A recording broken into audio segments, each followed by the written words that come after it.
Assalamu alaikum students. How are you all? Today is your Urdu period.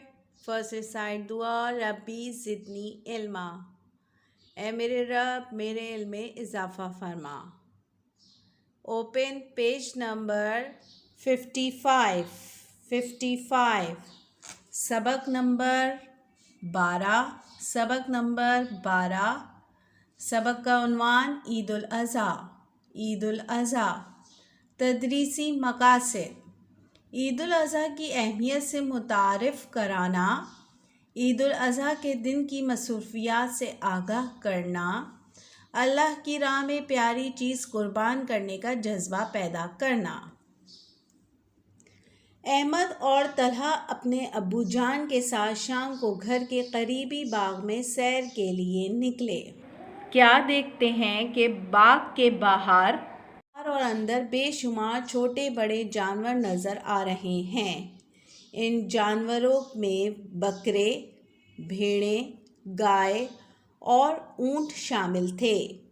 Ahmad اور طلحہ کھیل بھول کر جانوروں کو دیکھنے اور پیار کرنے میں مشغول ہو گئے.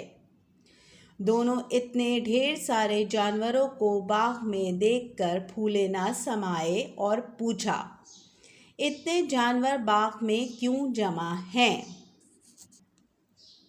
ابو جان نے ان کو بتایا، یہ سب جانور یہاں اس لیے جمع ہے کہ آج ذی الحج کے مہینے کی پہلی تاریخ ہے.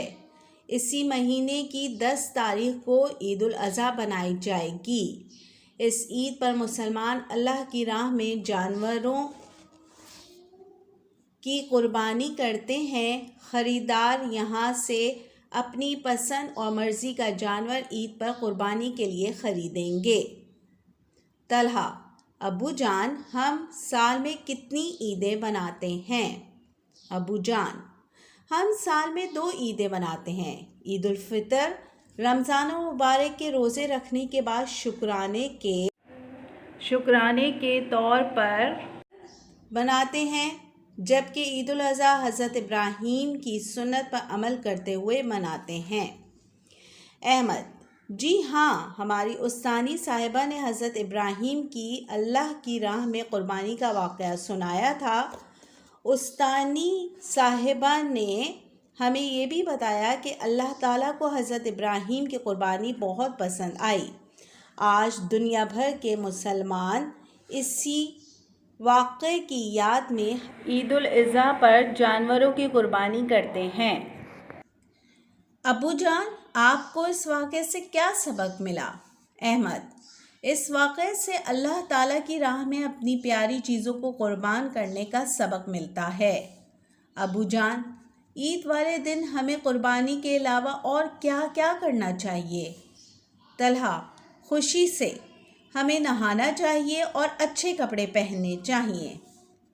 احمد: قربانی والے جانور کو ذبح کرنا چاہیے اور اس کا گوشت پکانا چاہیے. ابو جان: عید کے دن خوشی منانے کی بہت سی سنتیں اور بھی ہیں، جیسے نہا دھو کر نئے کپڑے پہن کر مسجد جانا، راستے میں تکبیرات پڑھتے ہوئے جانا، عید کی نماز اور خطبے کے بعد گلے ملنا اور ایک دوسرے کو مبارکباد دینا، یہ سب ثواب کے کام ہیں. طلحہ: عید والے دن ہم گوشت کیوں بانٹتے ہیں؟ ابو جان: گوشت کی تقسیم اللہ کا حکم ہے.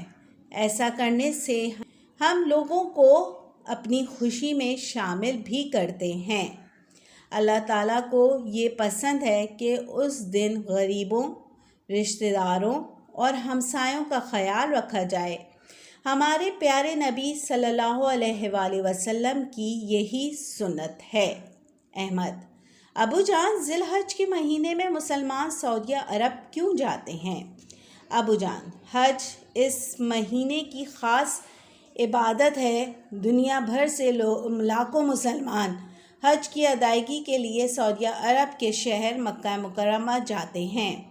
حج ادا کرنے کے بعد قربانی کا فرض بھی ادا کرتے ہیں. احمد: اس کا مطلب ہے کہ اس مہینے میں مسلمانوں کو دوہری خوشی ملتی ہے، اسی لیے اسے بڑی عید بھی کہتے ہیں.